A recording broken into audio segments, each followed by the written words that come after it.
Bienvenue, ce soir on va parler de DeFi et encore de DeFi. Ensuite je vais vous montrer plein de contenus ultra qualitatifs sur Twitter. Et pour finir, on ira voir comment farmer l'airdrop de Layer 0 de la meilleure façon possible. Je précise quand même qu'un airdrop n'est jamais sûr de tomber. Le projet ne va pas forcément lancer de token ni faire d'airdrop, donc on ne fait que spéculer sur ce potentiel événement. Optimism qui, ça y est, cette fois-ci s'appelle plus Optimism, maintenant c'est OP Mainnet. Écoutez, pourquoi pas. Jérôme Powell aussi, il a eu une question, je sais plus trop ce que c'était le contexte de cette assemblée, mais à la question de savoir si la classe d'actifs des crypto-monnaies a un certain pouvoir persistant dans l'économie américaine, Jérôme Powell, donc en gros le gars qui gère la machine à billets aux États-Unis, il a répondu, il semble que ce soit le cas, que les crypto-monnaies ont un certain pouvoir persistant dans l'économie américaine, donc elles ne devraient pas être prises à la légère en gros. Plutôt bonne news, je trouve. En tout cas, le marché avait réagi assez positivement à cette news, il me semble. Je crois que c'était ce jour-là qu'on avait passé les 30 000 $, ou sur Bitcoin, ou alors qu'on s'était repris, je sais plus. Il y a Binance, a priori, qui repropose certains privacy coins sur leur plateforme. Alors c'est pour les clients européens, donc nous ça nous concerne en France, parce qu'il n'y a pas si longtemps, ils avaient dû retirer ces fameux, je sais pas s'ils ont eu des pressions par rapport à ça ou s'ils ont juste décidé de les retirer, mais ils avaient retiré les privacy coins. Alors il y en a quelques-uns qui ne sont toujours pas listés, Monero par exemple, il reste délisté, mais il y en a qui sont revenus, Zcash, Nav, Verge, Decred, Secret, Dash, etc. C'est plutôt une bonne nouvelle à vrai dire, plutôt une bonne nouvelle pour les privacy coins. Après à Monero ça reste le plus gros, et il est toujours pas listé sur Binance. Bref, Good Value qui nous partage cette news assez intéressante je trouve. Madison Metals, société minière canadienne, étudie la possibilité de tokeniser de l'uranium. L'objectif est de faciliter l'accès à ce marché par le biais de tokens et de NFT. La tokenisation des actifs est en train de devenir un véritable phénomène financier et à mon avis, alors je peux totalement me foirer, me tromper et tout, mais je pense que ça va être une des grosses narratives sur le prochain bullrun, s'il y a un prochain bullrun. On a eu la DeFi, les NFT sur 2021. Là, la tokenisation, les real world assets, etc. c'est quelque chose qui va prendre des proportions, à mon avis, stratosphériques au prochain bullrun. On verra encore une fois, je peux me tromper. Néanmoins, à mon avis, il va se passer un truc, on va se faire douiller sur un point, c'est que là, ça va pas être des projets qui vont partir de zéro, codés par des randoms dans leur coin. On parle de marchés qui sont déjà plus ou moins établis, qui vont juste être tokenisés. Donc, à mon avis, il faudra pas s'attendre à faire des fois 100, des fois 1000 sur ce genre d'actifs, à part peut-être sur des scams ou des shitcoins, mais vraiment sur les trucs les plus sérieux, moi, je m'attends pas à plus d'un x10, vous voyez l'idée un petit peu, parce que ce sera déjà des projets, je pense qu'ils vont être listés, limite, ils vaudront déjà 1 milliard $. Enfin, c'est un petit peu l'idée que j'en ai, mais c'est une branche, on va dire, des NFT, des cryptos à surveiller pour le prochain cycle. Prime Protocol qui s'est fait hacker aussi son compte Twitter. Alors, j'ai mal précisé dans mon tweet, j'ai pas dit que c'était Twitter.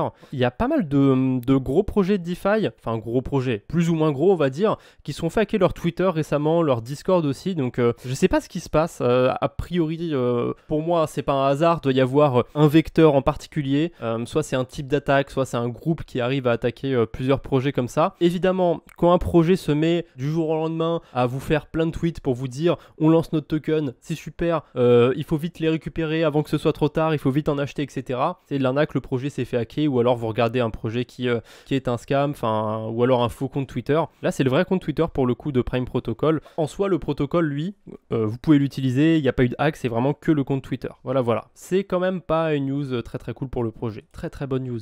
Si jamais vous avez utilisé le projet Maverick avant le 22 juin, vous êtes probablement éligible à un airdrop. Il y en a qui ont touché des sommes à 4 voire 5 chiffres. Franchement, c'était un très très gros airdrop et à mon avis, le fait qu'il a été listé en même temps sur Binance, ça a bien aidé. Pour tous ceux qui étaient là début 2021, etc. Autofarm. Autofarm, malheureusement, c'est fini. C'est fini. Il s'est passé des choses depuis. Alors, c'est peut-être anecdotique pour vous, mais c'est un protocole qui, à son prime, il y avait, je sais plus, 3, 4, 5 milliards de déposés dessus. Je sais pas si vous vous rendez compte, c'est énorme.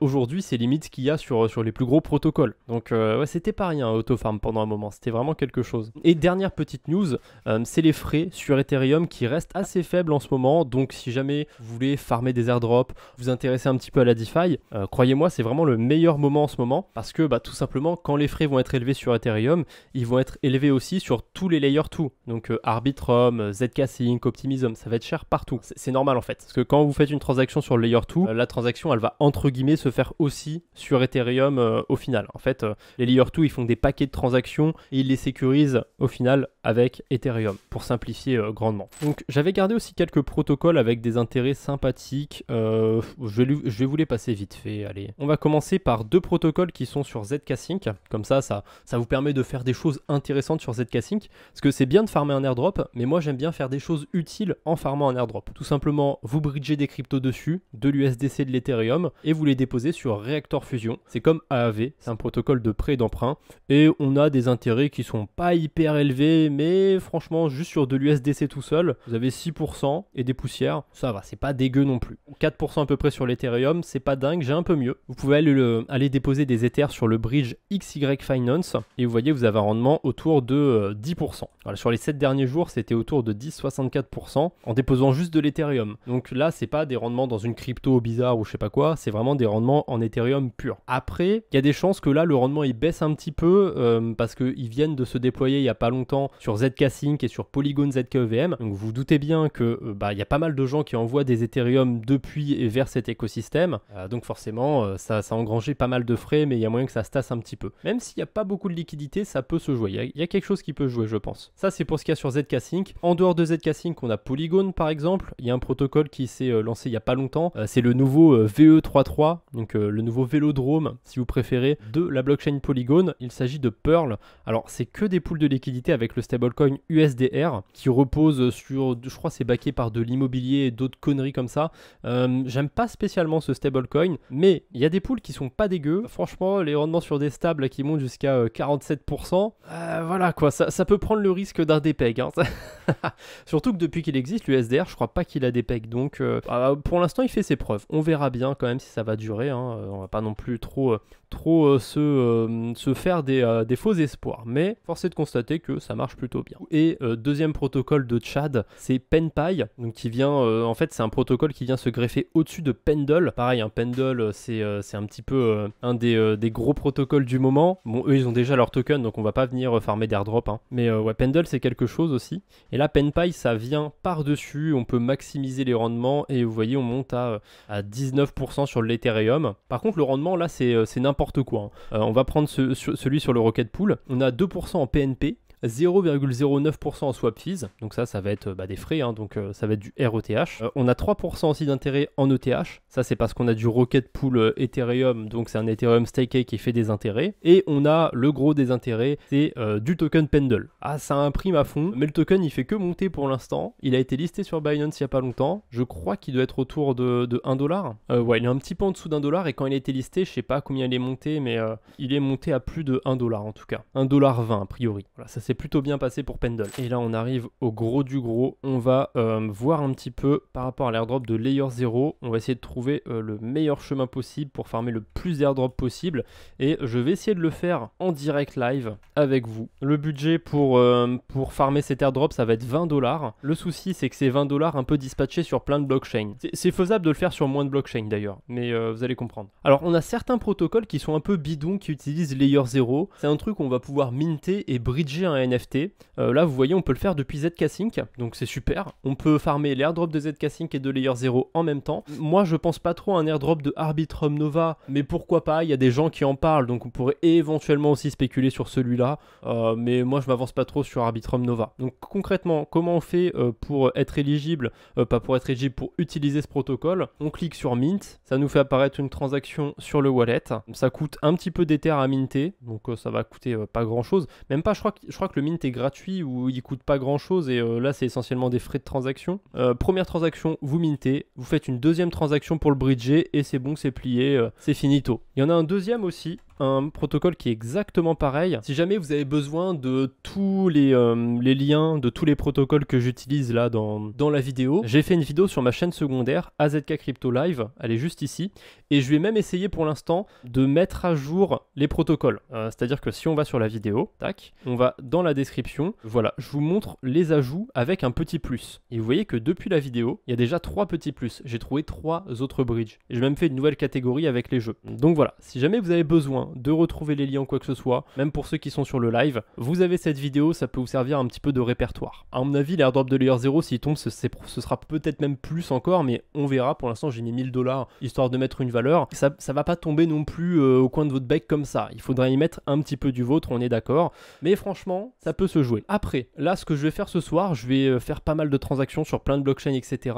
Je vous ai dit, le budget, ça va être grand max 20 $ dans des transactions. Donc 10 $ d'investissement entre guillemets, plus 10 $ de frais de transaction. À vous de voir si vous risquez ça pour farmer l'airdrop de Layer 0 ou pas. Est-ce que c'est trop pour vous? Est-ce que c'est pas grand chose et vous pouvez vous permettre de cramer 20 $ là-dedans? Moi, ce que je propose aussi à ceux qui font des intérêts déjà sur la DeFi, c'est vous prenez 10 $ ou 20 $ sur un protocole sur lequel vous faites des intérêts. J'en sais rien, moi, vous déposez des USDC sur AAV, bah, vous prenez un petit peu de vos intérêts et vous allez les investir pour farmer un airdrop. Je pense que ça peut être une manière assez smart de le faire. Du coup, on a vu L2 Telegraph, maintenant on va voir L2 Marathon. C'est le même principe. On va pouvoir minter un runner. J'en ai déjà minté un sur Gnosis, mais vas-y, je vais en minter un deuxième.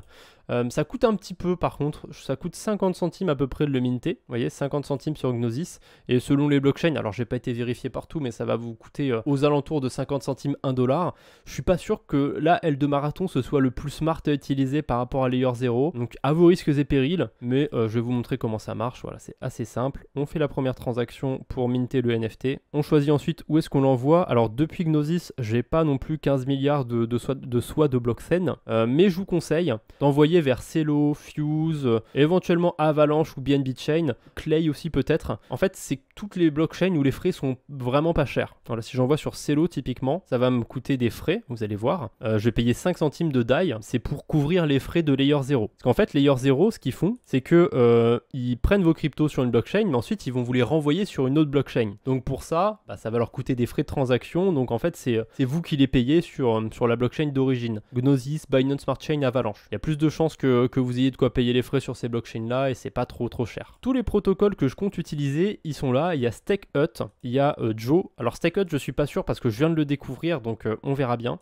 Donc il y a Trader Joe, ça c'est sûr, je vais l'utiliser. Il y a Abracadabra, sûr, je vais l'utiliser aussi. Il y a WooFinance, ça c'est sûr. Interport, c'est pas sûr à 100%, on verra après. Stargate, ça c'est sûr, je vais l'utiliser. Je crois que je vais commencer par lui. On a Radiant aussi, 100% je vais l'utiliser. Et Angle, donc c'est eux qui émettent le AG Euro. Ça pareil, c'est sûr, on va l'utiliser. Donc tous ces bridges là, on va les utiliser. Je sais pas d'où je vais partir. On va aller sur mon wallet. On va voir ce que j'ai. J'ai des cryptos sur quoi? Sur Arbitrum, sur la Binance Smart Chain, sur Polygon, sur ZK-Sync. J'ai des stables sur ZK-Sync. Ça peut être pas dégueu. Hein. Je fais quoi? Genre je commence par bridger mes stables. Putain, j'ai déjà une idée de par où je vais commencer. Mes stables, je les sors de ZK-Sync et je les envoie sur Phantom. Vous allez comprendre pourquoi. Ça, c'est la première étape. Hop, j'envoie mes 12 USDC de ZK-Sync à Phantom. Ça va me coûter 53 centimes de frais, plus éventuellement d'autres frais de transaction intrinsèques à ZK-Sync. Donc on va approuver. Je commence à avoir déjà une petite idée de mon chemin. On va maximiser de fou les airdrops ce soir. Vous êtes même pas prêts. Franchement, je vous jure, vous êtes pas prêts. Ce bridge est hyper rapide. C'est super pour bridger des stablecoins. Alors, je vous déconseille d'envoyer des stablecoins vers ZK-Sync en ce moment. Vous allez comprendre pourquoi. Je vais vous montrer, je vais faire une petite simulation. Alors, il met 4 $ de frais, mais je sais que ça va pas me coûter 4 $, hein, vous allez voir. Je vais ouvrir la transaction, je vais vous le prouver. La transaction est passée, ça m'a coûté 2 $. Première étape, Interport du coup. Comment ça 5 minutes? Chaque fois que je l'ai utilisé, ça m'a mis 1 minute. On verra bien. Je vais faire une petite prévision pour que vous compreniez pourquoi je vous déconseille d'utiliser Interport pour l'instant vers ZK-Sync. Si je veux partir de Phantom vers ZK-Sync, mais vous allez voir que c'est pareil pour toutes les autres blockchains, ça va me coûter ici 6 $ de frais à peu près. Donc c'est 6 $ en Phantom. Si je pars depuis Phantom, je vais payer 6 $ en FTM. C'est la même chose qu'on a vu par rapport au NFT sur L2 Marathon. En fait, c'est des frais qui vont servir à payer la transaction pour Layer 0 sur la blockchain d'arrivée. Si je pars de Binance, c'est pareil. Vous voyez, on va avoir 6 $ de frais. Je pense que vous avez compris l'idée. C'est pour ça que je vous déconseille de faire ça. Ça coûte assez cher d'envoyer sur ZK-Sync. Par contre, on envoie 12 USDC, on reçoit 12 USDC. Ça, c'est plutôt craqué, Layer 0 pour ça. Comme je dis, j'ai déjà une idée de ce que je vais faire. Je les ai pas envoyés sur Phantom pour rien, mes USDC, puisque je vais les convertir en MIM. Il me semble, si je dis pas de bêtises, que le MIM, ce stablecoin, la blockchain sur laquelle il est le plus liquide, donc sur lequel on peut plus facilement l'échanger, c'est Phantom. Du coup, c'est bien d'acheter ou de vendre le MIM sur Phantom. Donc là, c'est fait pour le coup, je vais l'acheter sur Phantom. Par contre, il faut que je vois où est-ce que je vais pouvoir le vendre d'une manière optimale. Parce que je peux l'envoyer sur Moonriver, sur Polygon, sur Optimism. Alors je crois qu'après, on n'a pas d'autres bridges qui sont compatibles avec Moonriver, donc on va vraiment choisir Polygon, Optimism, Arbitrum ou Avalanche, ou Binance Smart Chain, un de ces 5-là. Pour savoir où est-ce que le MIM est le plus liquide, je me rends sur DexScreener et je regarde les paires. Alors vous voyez qu'il y a 1,2 million de liquidités sur Phantom, j'avais raison, j'ai même pas vérifié avant le live, c'était de mémoire, il est très liquide là-bas. Et la deuxième blockchain a priori sur lequel il serait le plus liquide, ce serait Optimism. Il y a 800 000 $ de liquidité, mais sur Avalanche c'est pas mal, sur Arbitrum c'est pas mal non plus. Donc on peut aller voir aussi de ce côté-là. Vous voyez, j'ai mes USDC, j'ai mes 12 USDC, je vais les convertir en MIM. Le deuxième bridge, c'est plié. D'ailleurs, vous pouvez optimiser pour ce bridge-là. Si jamais vous ne faites pas les quêtes sur Layer 3, honte à vous, c'est vraiment très intéressant à faire et c'est très cool, ça marche très bien. Vous avez une quête avec le MIM. Tac, vous allez sur Layer 3, vous tapez MIM dans le champ de recherche et vous me validez cette quête. Il faut faire vraiment juste ce que je viens de faire dans le live là. Vous échangez une crypto contre du MIM. Ah merde, faut pas le faire sur Phantom par contre. Attention, ça marche pas si vous l'avez fait sur Phantom.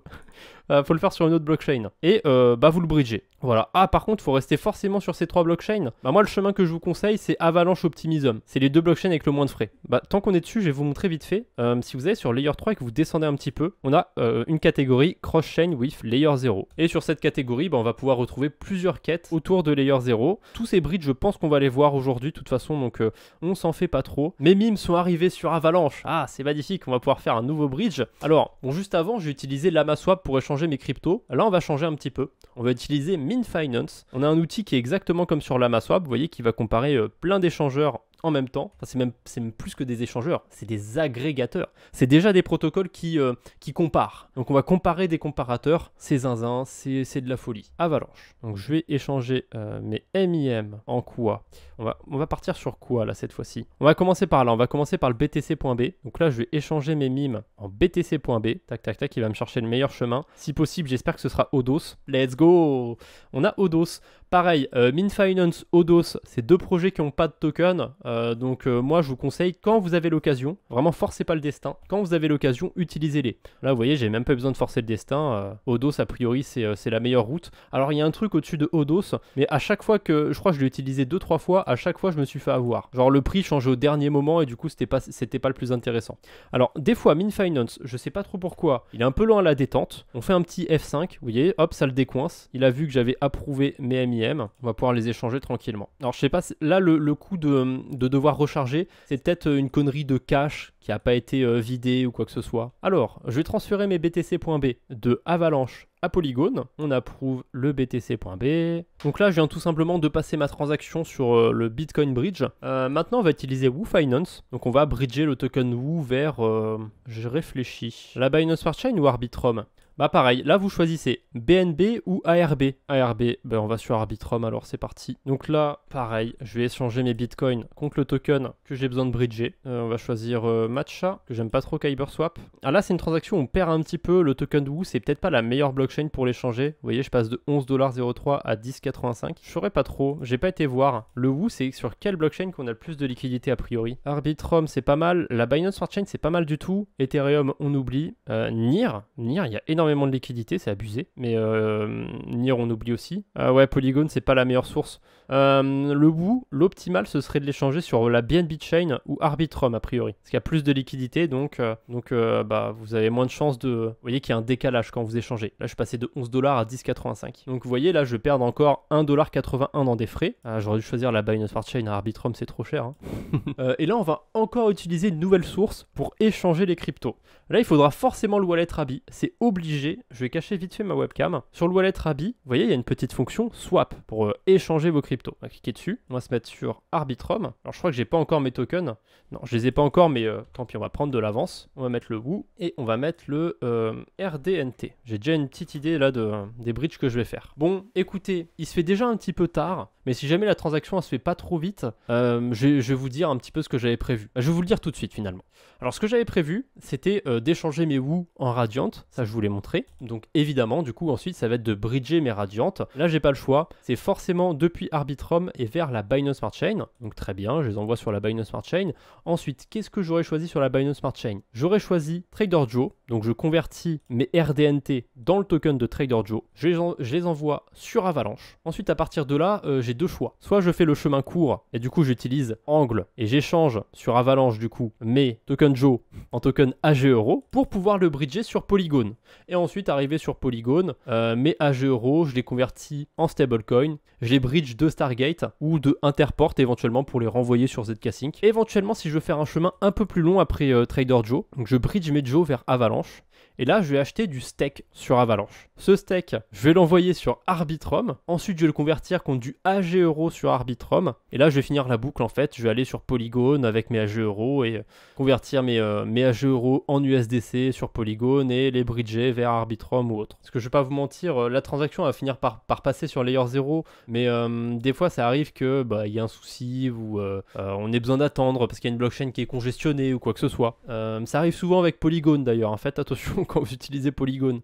Mais là, flemme d'attendre peut-être une demi-heure à rien faire. Qu'est-ce qu'on pourrait ajouter en plus dans la boucle? On a Testnet Bridge qui marche plutôt bien. On a Base Name Service, où on peut aller minter des noms de domaine. Ça, les noms de domaine, je suis pas très sûr que ce soit le meilleur à faire pour l'airdrop de Layer 0. On a le bridge vers Core, par exemple, c'est une blockchain. On a les bridges vers Aptos aussi, pourquoi pas. On peut aller voir Copilot aussi. Copilot, c'est comme le truc de Dune que je vous ai montré. On peut voir où on se situe sur l'airdrop. Voilà, c'est pareil, hein. C'est un autre site qui le fait, c'est tout. Check. Et a priori, je suis dans le top 34%. Je serai 533 millième. Pur hasard, et les deux sites me donnent le même résultat. Soit il y en a un qui copie l'autre là. Il y en a un qui copie l'autre. Avant, ça me donnait pas les mêmes résultats.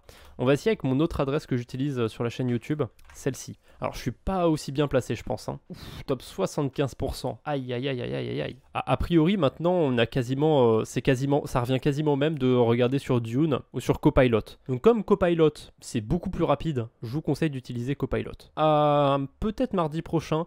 Là, je suis pas sûr encore mardi de faire un live. Ce sera peut-être toutes les 2 semaines maintenant. Je préfère les espacer un peu plus pour avoir des sujets plus pertinents parce que là, les faire toutes les semaines, voilà, j'ai pas envie de trop tourner en rond. Et je pense aussi que soit à partir de septembre ou soit à partir de janvier 2024, je reprendrai les lives sur ma propre chaîne Twitch. Et voilà.